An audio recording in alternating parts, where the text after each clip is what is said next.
Bonjour à toutes et à tous. Je suis professeur Lermouchi, professeur à l'UNCG, Université Hassan II de Casablanca. Nous avons vu la fois dernière le diagnostic dans la première séance, le diagnostic du macro-environnement, c'est-à-dire l'analyse de l'environnement général de l'entreprise à travers notamment l'analyse PESTEL avec les facteurs qui la composent, à savoir l'économique, le politique, l'écologique, le technologique et le juridique légal. Maintenant, c'est vrai que lorsque l'environnement général est attractif, c'est une condition nécessaire mais reste insuffisante. Encore faut-il compléter ce diagnostic du macro-environnement par un diagnostic du micro-environnement. Et donc, après avoir quand même choisir différents segments stratégiques, ce qu'on appelle la segmentation.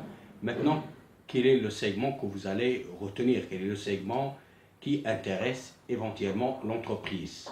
Alors, pour ce faire, bien évidemment, on doit se baser sur un certain nombre de dimensions qui sont d'ailleurs complémentaires de point de vue logique et de point de vue effectivement analytique, à savoir l'analyse de la demande. C'est vrai, la demande, ça constitue une variable intéressante qui permet à une entreprise de choisir un tel ou tel segment, tel ou tel domaine d'activité stratégique. Puis vous avez une deuxième dimension, une deuxième variable, c'est l'offre. Puis vous avez l'analyse concurrentielle. Alors en fait, ces trois dimensions sont représentées par un certain nombre de variables supposées influencer effectivement l'attractivité d'un segment stratégique pour l'entreprise et ce qui serait ce segment, c'est ce qu'il serait intéressant pour l'entreprise ou non. Ben, ça dépend effectivement de l'influence de ces différentes variables sur chaque segment. Bon, quand on parle des segments, il y a plusieurs segments. C'est-à-dire que l'entreprise a la possibilité de choisir entre les différents segments. Il peut choisir un segment, il peut choisir deux ou bien trois. Donc c'est une question de comparaison. Mais le choix, il est soutenu par effectivement l'étude de ces différentes variables. En l'occurrence, vous avez l'analyse, comme je vous ai dit, l'analyse de la demande, l'analyse de l'offre, l'analyse de la concurrence.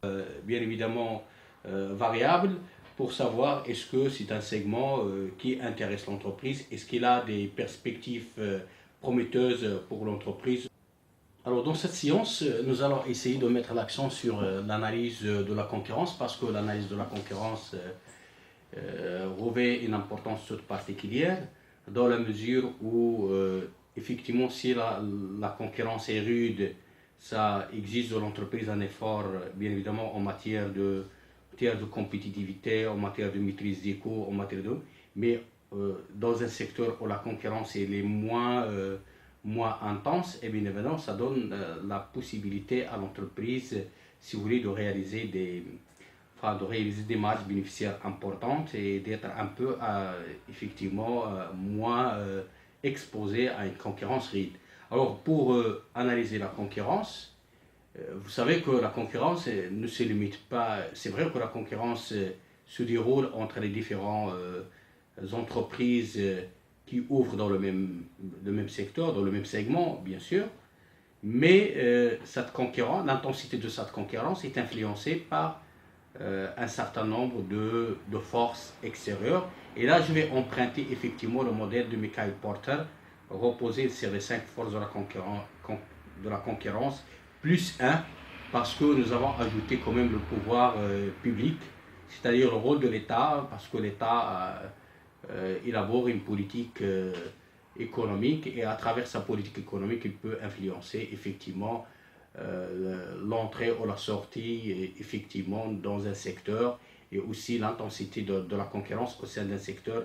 Ça dépend de plusieurs raisons qui font que effectivement les pouvoirs publics pour protéger un secteur pour des considérations stratégiques, pour des considérations de protéger un certain nombre d'entreprises qui sont encore jeunes et qui sont encore fragiles et qui ne sont pas encore mûres pour affronter les grandes entreprises rodées, les entreprises qui ont une expérience confirmée en matière de la concurrence. Puis vous avez les forces qui peuvent rendre la concurrence intense au sein de l'entreprise, vous avez le pouvoir de négociation des clients. Pourquoi? Parce que les clients peuvent influencer la concurrence au sein d'un secteur, et ça dépend du pouvoir de négociation. Aussi, vous avez les fournisseurs aussi. Les fournisseurs peuvent aussi influencer positivement ou négativement la concurrence au sein des secteurs. Les produits de substituabilité, les produits de remplacement peuvent aussi influencer positivement ou négativement l'attractivité des secteurs et à travers bien sûr l'intensité de la concurrence. Vous avez les concurrents aussi potentiels, ce qu'on appelle les nouveaux entrants. Surtout s'il n'y a pas de barrière à l'entrée, ils peuvent aussi entrer dans le secteur et effectivement rendre la concurrence au sein du secteur acharnée. Mais quand même, je vais essayer voilà, de compléter cette analyse par plus de détails. Par exemple, l'analyse des concurrents en place. Ben, il y a 3 facteurs qu'il faut analyser, c'est-à-dire pour analyser les entreprises qui sont en concurrence, qui sont constituent directement des concurrents. Et bien évidemment, il faut analyser la structure de l'activité. Est-ce que c'est une activité concentrée ou dispersée? Si la structure de l'activité est concentrée, cela veut dire que éventuellement les entreprises seront moins nombreuses et par conséquent ils ont un pouvoir de négociation par rapport aux clients et par rapport aux fournisseurs, surtout lorsque ceux-ci sont dispersés.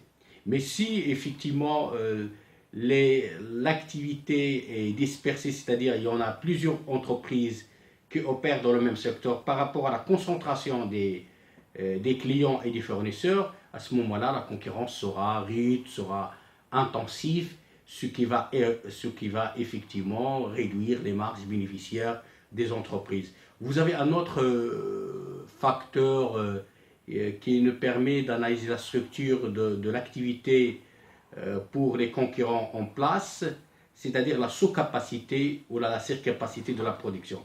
Quand on est en sous-capacité, cela veut dire que le secteur, la concurrence sera moins... on est en sous-capacité, c'est-à-dire que la concurrence sera intensive.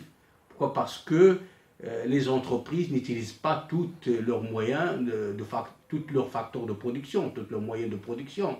Et parce que la demande est largement saturée. Donc ce qui rend effectivement la concurrence féroce du fait du pouvoir de négociation qui est supérieur des clients par rapport aux concurrents directs, par rapport aux entreprises en place, ou les concurrents en place. Vous avez aussi, si vous êtes en surcapacité de production, cela veut dire que même si si les entreprises en place utilisaient tous les moyens de production, et bien évidemment, ils n'arrivent pas à satisfaire toute la demande. Et par conséquent, la concurrence sera moins acharnée et ça ouvre des perspectives importantes pour les entreprises qui opèrent dans ce secteur. Pourquoi? Parce qu'il y a une partie de la demande qui n'est pas satisfaite et effectivement ce qui rend la concurrence moins intense.